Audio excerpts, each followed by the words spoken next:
If you want to destroy China, China will destroy you. You want to treat China as an enemy, then you will get an enemy in China. We will cut off all these supplies to you, and we will never trade in any meaningful way rare earth with the Americans. And we want to see whatever progress you can make in your national defense. If you want to destroy China, China will destroy you. That's how Victor Gao, one of China's most connected and influential voices, opened his latest statement. No shouting, no drama, just a calm, calculated warning that's making Washington uneasy. This isn't just another TV pundit. Gao has been inside China's highest diplomatic circles. He knows the thinking of Beijing's elite, and his warning is chilling. America will be crushed by China, but not with bombs, tanks, or missiles. No. Gao says America is on track to destroy itself, and China won't have to lift a finger. In the West, we're used to hearing threats framed as if you do X, we'll attack. But Gao's message flips that logic entirely. There will be no war, not now, not ever. He says it not as a hope, but as a certainty. Why? Because any war between China and the US would almost immediately turn nuclear, and in a nuclear exchange, there are no winners.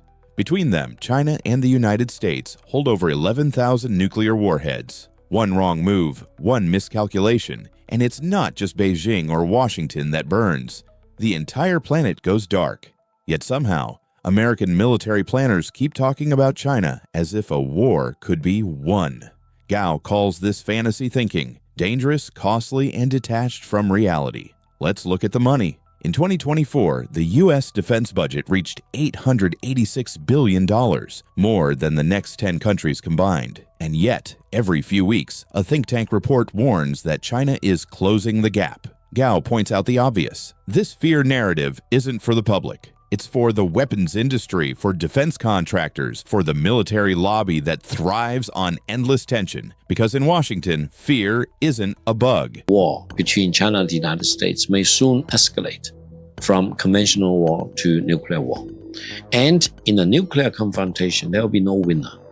Both China and the United States will be wiped out. It's the business model. American strategists love to invoke the Thucydides trap. The idea that when a rising power threatens an established one, war is inevitable. They cast the U.S. as Athens and China as Sparta. And we all know how that story ends, in blood. But Gao says this framing is wrong from the start. China doesn't want to replace the U.S. as global ruler. It's not building an empire through force. It's building through trade. Because I think the United States, the strongest military power in the world, the largest economy if we use official exchange rate as the benchmark, country with so many military bases in more than 100 countries in the world, becomes such a source of unreliability. Ports in Africa, railways in Asia, fiber optic networks in Latin America. China's rise has been economic, technological, and diplomatic, and that makes Washington deeply uncomfortable because you can't outgun a trade route. Here's a reality check. The U.S. has more than 750 military bases worldwide. China, just one in Djibouti, mostly for anti-piracy and logistics. Yet American warships patrol the South China Sea. U.S. bombers fly near Taiwan. American troops sit just hours from Beijing's coastline. Imagine if the roles were reversed. If Chinese destroyers cruised off the coast of California, or if Chinese troops were stationed in Canada and Mexico. Would Washington call that maintaining stability? Gao says America is fighting the wrong war entirely. A trade war, tariffs, tech bans, sanctions on semiconductors. Trump started it. Biden kept it going. The goal? Slow down China's rise. The result? China is accelerating faster than ever. Huawei, once crippled by sanctions, is now producing a 7-nanometer chip without U.S. tech. China is pouring billions into semiconductor independence, AI, quantum computing, renewable energy. The more Washington tightens restrictions, the faster Beijing builds its own supply chains. Since the trade war began, U.S. households have been hit with $57 billion in extra costs every year. That's higher prices on consumer goods, delays in manufacturing, shortages of electronics and auto parts. And here's the kicker. Those tariffs were supposed to make China pay, but they didn't.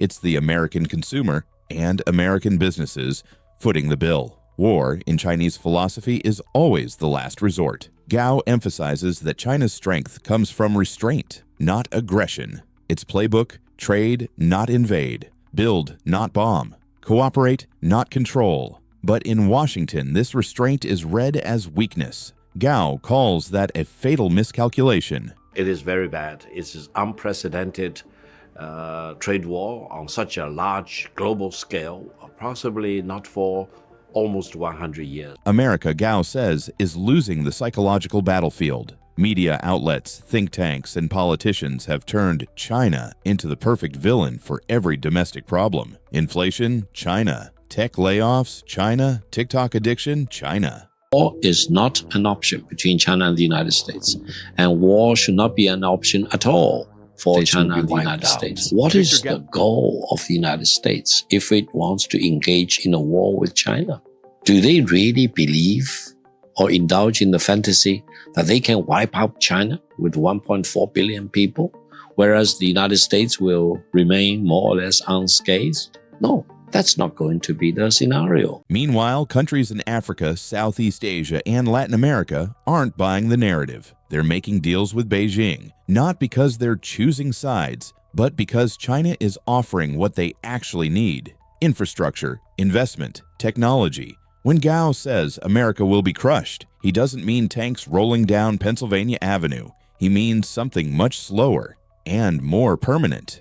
The U.S., he warns, is weakening itself by clinging to 20th century strategies, by refusing to adapt to a multipolar world, by letting pride and fear dictate policy instead of logic and cooperation. In Gao's words, China won't crush America by force. America will crush itself trying to stop China. This isn't a call for surrender, it's a warning that the future belongs to those who build, not those who bully. If the U.S. can't shift from confrontation to cooperation, Gao's prediction won't be a possibility. It will be a certainty. If you want to understand the real moves shaping the future of global power, subscribe to World Signal and hit the bell, because the next chapter will change everything.